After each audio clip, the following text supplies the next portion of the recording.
This is Lisa Loeb, and you're listening to Your Morning Coffee, the podcast with your hosts, Jay Gilbert and Mike Etchart. Weekly music news for the new music business.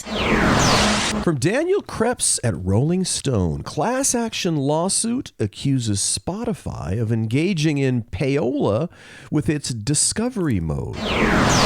In a guest column for Billboard, Irving Azoff says it's time to stand up to YouTube's bullying. And Sound Exchange president and CEO Michael Huppe's guest column for Billboard, No Radio Without Royalties.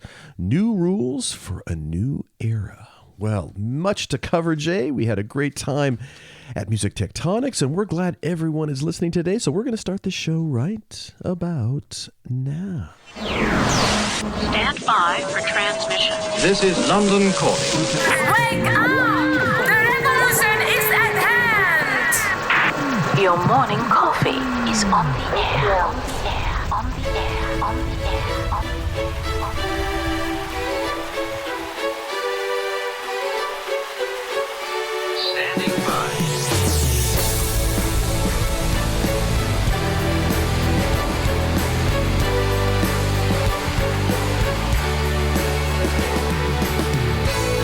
Your morning coffee, the weekly music news for the new music business. It's the highly curated, agitated, advocated, moderated, and liberated digital music information that you need to know. We are your digital music authority. And now from our studios in Hollywood, California, here's your hosts, Jay Gilbert and Mike Etchart.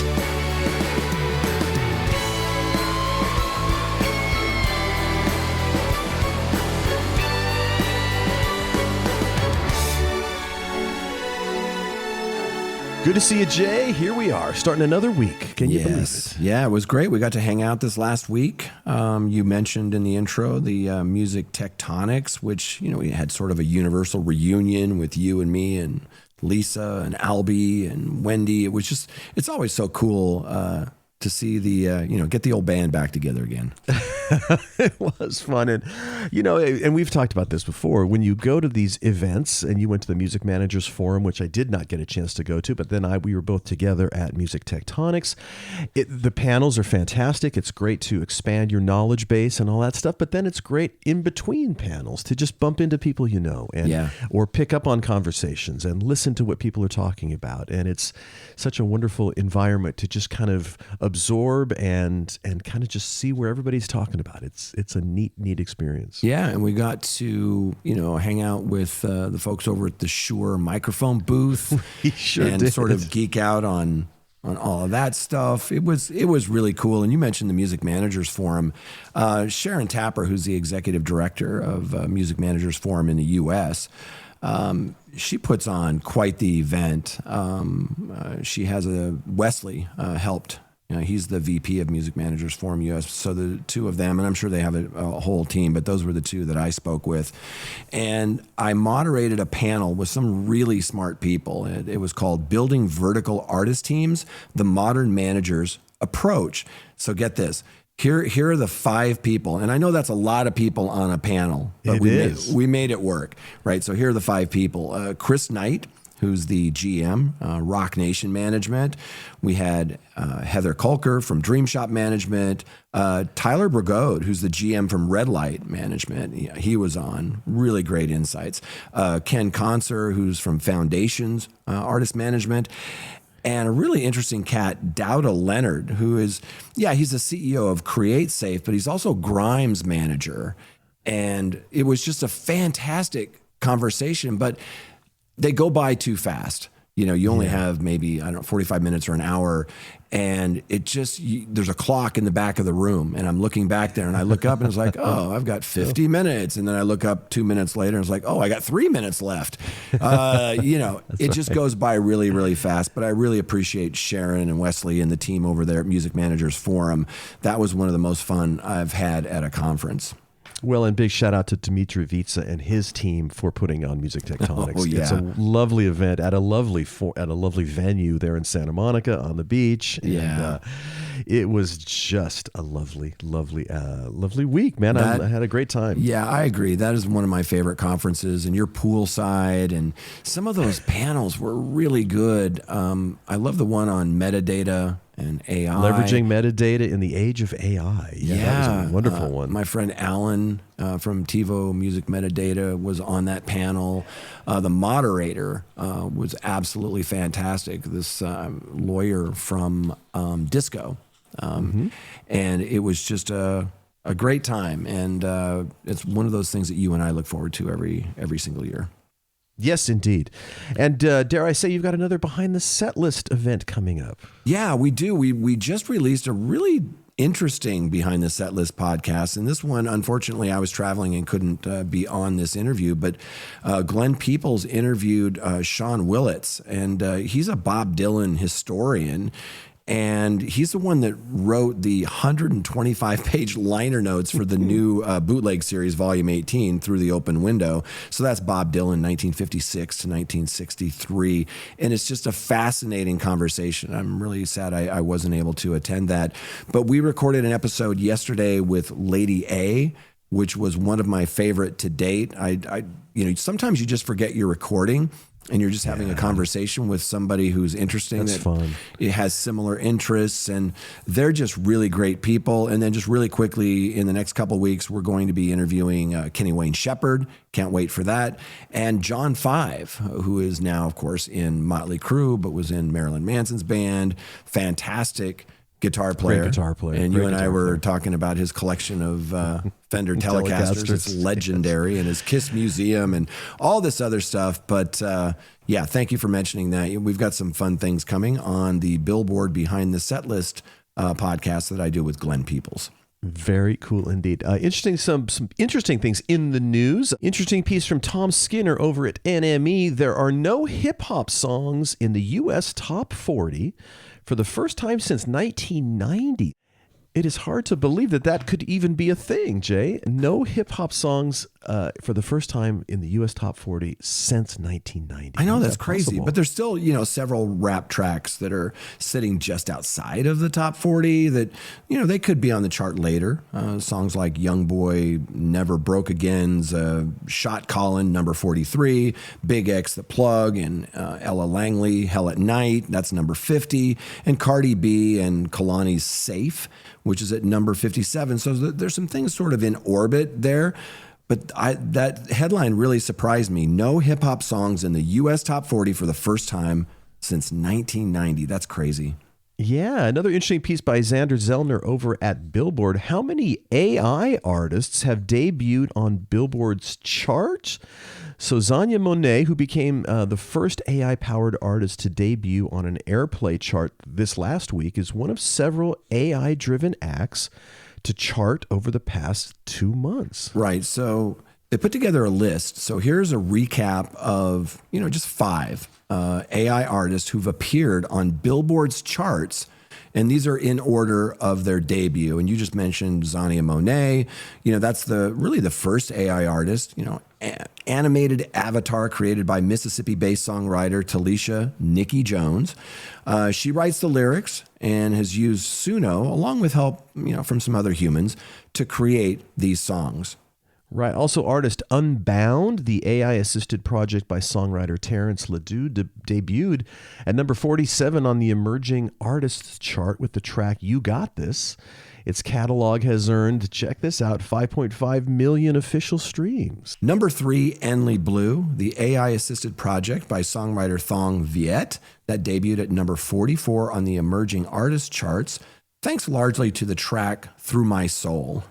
Right. Number 4 is Juno Sky, the contemporary Christian AI-powered artist whose songs are credited to Nguyen Duc Nam, debuted at number 44 on the Emerging Artists chart, largely thanks to the song Lord, You Are My Strength. Right. And the final one, Breaking Rust, an AI-powered country act, debuted at number 9 on the Emerging Artists chart, driven by 2 songs, Living on Borrowed Time and Walk My Walk. And in case you forgot, there were some earlier AI examples. So while the recent wave of AI charting artists feels sudden, their presence on Billboard's charts isn't entirely new. Right. In 2023, remember that Trump the Dawn? It was a parody AI project created by the rapper High Res. That went to number 5 on both the rap digital song sales and R&B hip hop digital song sales charts. So those are downloads, let's not get crazy. And hit number 45 on digital song sales with First Day Out. Right. Well, that same month, Boy What debuted at number 14 on Hot Hard Rock Songs with Plan Z. The artist creates music inspired by the Nickelodeon show SpongeBob SquarePants. It's interesting that more and more of these AI, they're not completely AI generated. They're AI assisted. Sure. And, like with that Zania, it's, she writes the lyrics and then uses Suno. It's going to be interesting because I feel like there's going to be more and more of this. But here's a question that somebody posed to me when we were at Music Tectonics is, does it matter? Meaning, if it's a great song, does it really matter? And there's sort of 2 schools of thought on that. Yeah, because you want real humans creating real music. But at the end of the day, there are artists out there, especially in the EDM side, that are creating music with their laptop and have been doing that for decades. So I'm sort of caught in the middle. Me too. No, it is an interesting question and an interesting conversation to have. And, when you fall in love with a song, does it matter if one person did it, if a full band wrote it, if it was assisted with sequencers and samplers? And now if it's created by AI, I don't know that it does. Yeah, time will tell. There was another story in the news this week that caught our attention, and this is super interesting. It's by Daniel Tenser at Music Business Worldwide. The headline was Luminate partners with Tencent Music to add sales metrics from China to its global data set for the first time. This is actually really, really big news. So Luminate will be incorporating data from TME, that's Tencent Music Entertainment, in its weekly analysis and rankings for the publication of Billboard's global charts. Yeah, well, the data will be available to subscribers of Luminate's Connect platform in the coming weeks, Luminate said. The addition of Chinese data into the Billboard global charts will be announced at a later date. Yeah, that's a big, big deal. The next story that really sort of grabbed our attention was from Murray Stassen over at Music Business Worldwide, and the headline was Spotify subscriber base grew by 5 million to 281 million in Q3. So this is Spotify's paid premium tier, not the free or ad-supported. And the company posted that $680 million in operating profit for the quarter. Wow. So Spotify saw its global premium subscriber base grow to 281 million paying users. That's in Q3. Spotify's total monthly active users, which combine paying users and ad-supported users, grew 11% year over year to 713 million. Yeah, we keep reading that streaming is slowing down, which it is, but it's still growing. The next story, I thought this was really interesting, and I'm going to reach out to Susan. Longtime Soundgarden manager Susan Silver talks about the band's Rock and Roll Hall of Fame induction, working with Alice in Chains, paving the way for female executives. And that was an exclusive. Jem Oswald over at Variety wrote that. Really interesting piece. We'll talk a little bit about it, but you should read the whole piece from Jem over in Variety.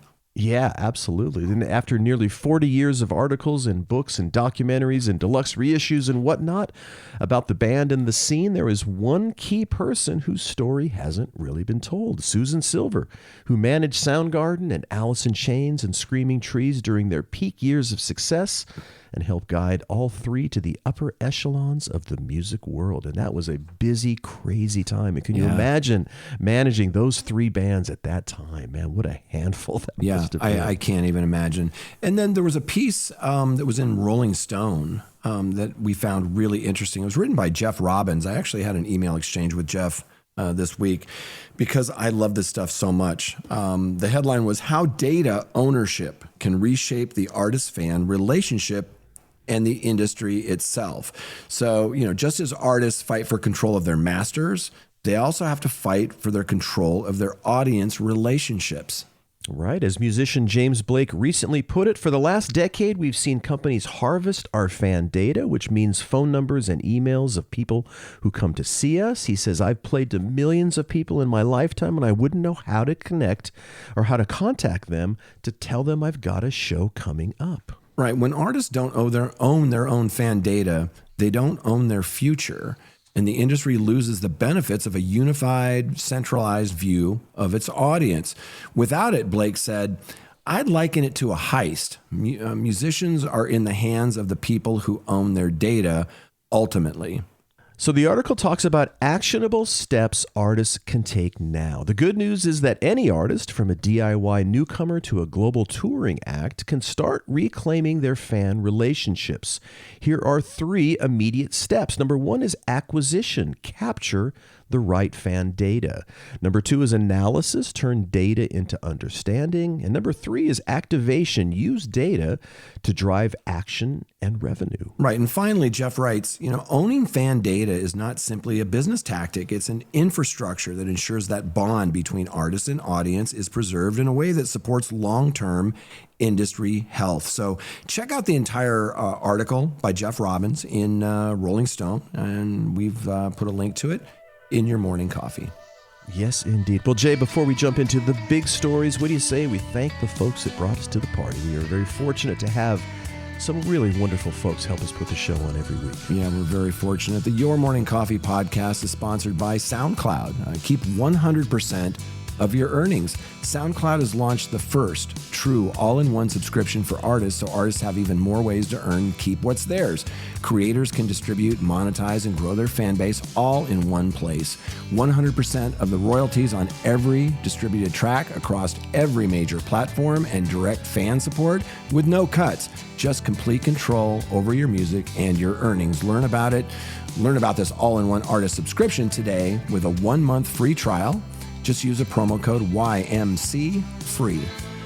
Indeed. We are also sponsored by Hypebot. Since 2004, Hypebot has chronicled the new music industry and the trends and technologies that are changing how music is discovered, consumed, marketed, and monetized. Edited daily by founder Bruce Houghton with help from Alana Bonilla. Hypebot and sister blog Music Think Tank are published by live music discovery and marketing platform Bands in Town. Yes, sir, and congratulations, Bands in Town. Now over 100 million live music fans trust Bands in Town to get personalized concert alerts, recommendations, and messages from their favorite artists. It's the #1 artist services platform, and it connects over 700,000 artists with their superfans. Managers, labels, agencies, and artists access their own dashboard to manage and promote their tour dates to over 4 billion music fans across all platforms. Yes, 4 billion. That is a big number, Jay. A Yes, very sir. big number.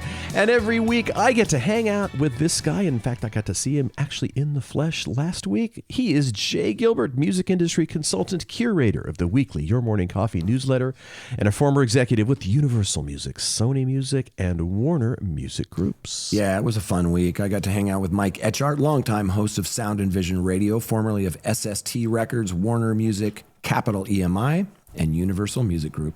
Well, what do you say, Jay? We jump into the big stories. The first one, it's from Daniel Kreps over at Rolling Stone. Class action lawsuit accuses Spotify of engaging in payola in discovery mode. A class action lawsuit accuses Spotify of engaging in payola to allow record labels to secretly promote their artists in the streaming service's discovery mode. Oh, yeah. The lawsuit filed Tuesday in a Manhattan federal court and first obtained by All Hip Hop. It alleges that Spotify employs a modern form of payola, where they sell visibility on the discovery mode playlists via undisclosed promotional deals instead of providing paid users with a playlist catered toward their actual music interests. Right. Well, the 39-page complaint filed by Spotify subscriber Genevieve Copolongo and other users argues that Spotify charges listeners for the privilege of being deceived, with discovery mode creating a false impression of neutral, personalized recommendations when financial incentives are quietly driving the algorithm. Right. She goes on to say that Spotify exploits that trust by marketing itself as a platform that offers organic music recommendations, only to secretly sell those recommendations to the highest bidder. Adding that Discovery Mode playlist was stuffed with hits by Justin Bieber and Drake, whose streams on the service are a focus of a separate lawsuit. Right. So despite knowing that Spotify's representation about personalization were false, Copolongo continues to suffer ongoing harm each time she uses the platform. She still cannot discern which songs are recommended for legitimate editorial or personalized reasons and which are promoted due to undisclosed commercial arrangements, so said the lawsuit. The lawsuit seeks restitution, punitive damages, and a court order requiring Spotify to disclose whether Discovery Mode is tainted by money or royalty deals. Yeah, and in a statement to the Hollywood Reporter, a Spotify rep called the class action nonsense and said that the lawsuit gets basic facts wrong. Quote, Discovery Mode is a feature artists can use to flag priority tracks for algorithmic consideration in limited contexts, radio, autoplay, and certain mixes. The streaming service said it doesn't buy plays, it doesn't affect editorial playlists, and it's clearly disclosed in the app and on our website. Well, the class action complaint comes just days after Spotify was hit with another lawsuit that alleges the company turned a blind eye to mass-scale fraudulent streaming on its platform, with Drake in particular the beneficiary of billions of fake streams. That class action lawsuit, filed in a Los Angeles federal court, was led by rapper RBX, the cousin of Snoop Dogg. Yeah, to be continued. I thought that was super interesting. This next story is a guest column from Irving Azoff, and he says it's time to stand up to YouTube's bullying. YouTube's dispute with Disney is part of a larger pattern, writes Azoff, one that mirrors how it treats musicians and media companies alike. He says David Israelite's guest column on October 23rd of this year explained how little music creators get paid across different streaming services. He says, I just want to lay out the facts and be clear. YouTube pays the least for music, full stop. They always have and always will unless someone stands up to them. They'll throw up smoke screens and tempt you to look the other way, but let's not be fooled. YouTube recently touted that it paid artists $8 billion over the past year. Yeah, but Azoff continues that sounds impressive, but it's not. During the same period, Spotify generated roughly $18 billion in revenue and paid about $12 billion to music rights holders, nearly 67% of its revenue. By contrast, YouTube generated $60 billion in revenue and paid only $8 billion to rights holders, about 13%. YouTube will say that they're not just a music service, but I would argue that YouTube never would have become such a successful platform without music. And even if only 1/3 of their revenue comes from music, and it's likely higher, they certainly should be paying more than Spotify, not 50% less. So Irving says, how does YouTube pay less than their competitors? They are a behemoth bully. They have 2.7 billion monthly active users and more than $60 billion in annual revenue. It's the dominant video platform with more hours streamed than Netflix. It's the largest music service with more users than Spotify. And in the traditional TV space, it's on track to surpass Comcast as the largest U.S. cable provider. This company now owns audience and content delivery in a way the world has never seen before. Azoff goes on to write that their tyranny isn't just limited to music. If you read the headlines, you'll see a pattern of coercion. YouTube versus Televisa Univision, YouTube versus NBC Universal, YouTube versus Fox, YouTube versus Paramount, and now YouTube versus Disney. The playbook is always the same. If you refuse to accept YouTube's below market terms, YouTube threatens to go dark until you capitulate. They then shift the blame and spin the story, when in reality, YouTube just wants to pay less. And he says, and now they're trying to dictate terms to consumers too. If you're a YouTube TV subscriber, you received an email saying if Disney's content is unavailable for an extended period of time, YouTube will give you a paltry $20 credit. So YouTube gets to unilaterally decide for consumers how long is too long and how much ESPN is worth to them. They bully the people creating the content, and then they bully the consumers who want access to it. Yeah, and selfishly, Mike, I was not happy that I didn't get to see Monday Night Football last week, but that's another thing. Disney understands that content is king, but at YouTube, content is just a pawn in their game. And the game at YouTube is clearly about aggregating services and market power across Google and YouTube, and using that market power to strong arm everyone in the ecosystem, rights holders, content creators, advertisers, everyone, for their own financial gain. YouTube is showing us what happens when unchecked power and greed collide, Azoff said. Right, and Irving says, thankfully, Disney is standing up to YouTube, and we will all need to support Disney because enough is enough.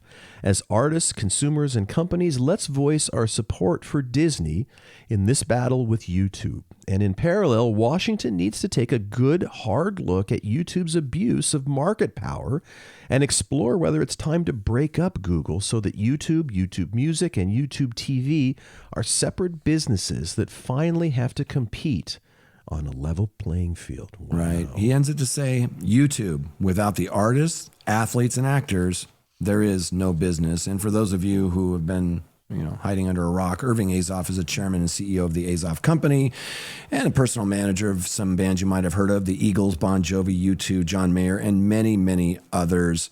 And thank you, Mr. Azoff, for that op-ed. We appreciate it. Yeah, very powerful piece. Well, in our final story of this week, it's from Billboard.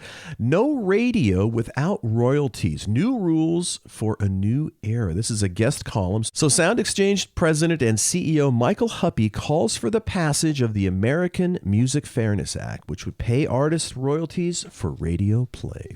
Right. Huppe goes on to say that here's a story that captures everything wrong with Washington. Billion-dollar corporation asks Congress to force car manufacturers to install AM radios in every vehicle, a government tech mandate worth billions of dollars to its bottom line, while refusing to pay the artists, the rights owners, whose music is the very foundation of their business. Right. Well, the last Congress, lawmakers such as House Democratic leader Hakeem Jeffries saw through this scheme and stood firm. Radio lobbyists went home empty-handed. Well, now they're back, asking for the same corporate handout and still refusing to pay artists a dime. Before you say, but who listens to AM, FM radio in 2025, ask yourself this question. Why are corporate radio lobbyists fighting so hard for this government mandate? Because keeping radio in cars is worth almost $14 billion in advertising every year. And why is it worth that much? Because hundreds of millions of Americans still listen to AM, FM radio every week. Big Radio spent over $13 million lobbying Congress last year, which doesn't even include the millions they contributed to political campaigns to protect their golden goose at the expense of artists. Yeah, corporate radio lobbyists engage in a cynical game of claiming something we all know isn't true. The claim artists should be satisfied with the promotion on radio, and that's good enough compensation. But the days of Americans discovering music on AM, FM radio are long gone. Social platforms like YouTube and TikTok are where most music breaks. Last year, 84% of Billboard Global 200 songs went viral on TikTok first. Well, radio adapted by abandoning discovery and repeatedly playing popular songs radio listeners already know. In a single day recently, one iHeart station played songs by 6 major artists 112 times. Wow. One station in a single day without paying a penny to the performers. That isn't promotion, it's exploitation.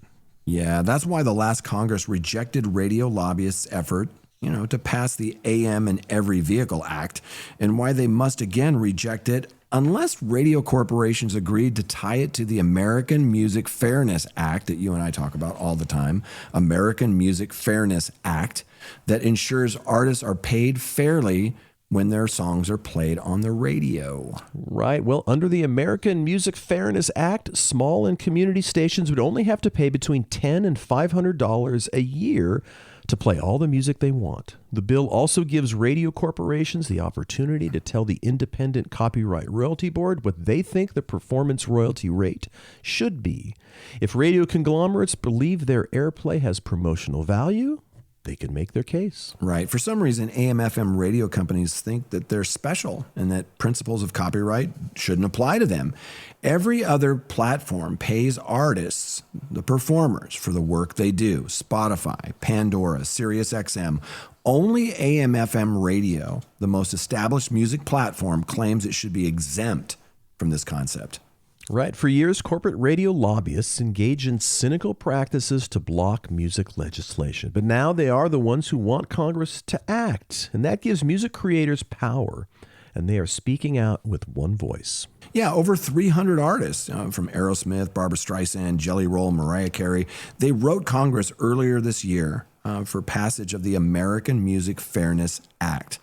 This was an unprecedented display of artist unity for fair pay.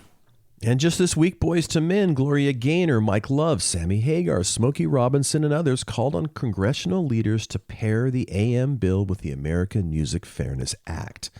Their message was simple. When you save the radio industry by mandating its technology remain in cars, we ask that you save the musician too and allow us to be paid fairly when our music is played. Yeah, Michael Huppe goes on to write that artists have never been this fired up. Perhaps that's because, like the rest of America, they're fed up with our workers being taken advantage of. This is about priorities. Big radio corporations want Congress to mandate that their product be installed in every new car sold in America, government intervention to protect corporate profits. Meanwhile, musicians are simply asking to be paid for their work. Right. Michael says the solution is simple. If radio corporations want billions in government-mandated protection, then they need to start paying the workers whose labor generates their wealth. No corporate handouts without worker fairness. No radio without royalties. Amen, brother. Michael Huppe is Yes, the president indeed. and CEO of Sound Exchange. We've had him on this podcast several times. He champions creators and spearheads the use of technology, data, and advocacy to power the future of music. Michael Huppe, Sound Exchange, well played, sir. Absolutely. And it is so depressing that we're still talking about this. It has been, ever since we've been doing the podcast, it seems like every year we come up and start talking about this. We are the only country, as far as I know, maybe one other one in the world that doesn't pay artists for their performance of radio. Right. There's only a few. There's only a handful. It's, Russia, China, North Korea. We're not in very good company by not paying our performers. And you hear that argument all the time. Well, it'll put our radio stations out of business. No, it won't. It's Not between even close. $10 and $500 a year. I think you can handle that. Let's start paying the performers. You're making your business on the backs of these performers and the songwriters who are getting paid. But let's make that happen. Yes, absolutely. All right. Well, we've come to the end of the show. We do want to say, if you like our show, please tell just one friend. Jay and I would certainly appreciate that. Big thanks to our sponsors, SoundCloud, Hypebot, and Bands in Town. We certainly appreciate their participation. Music by the Licorice Quartet. So on behalf of my good friend, Jay Gilbert, I'm Mike Etchart. Thanks for listening, and we'll be back next week on the Your Morning Coffee Podcast.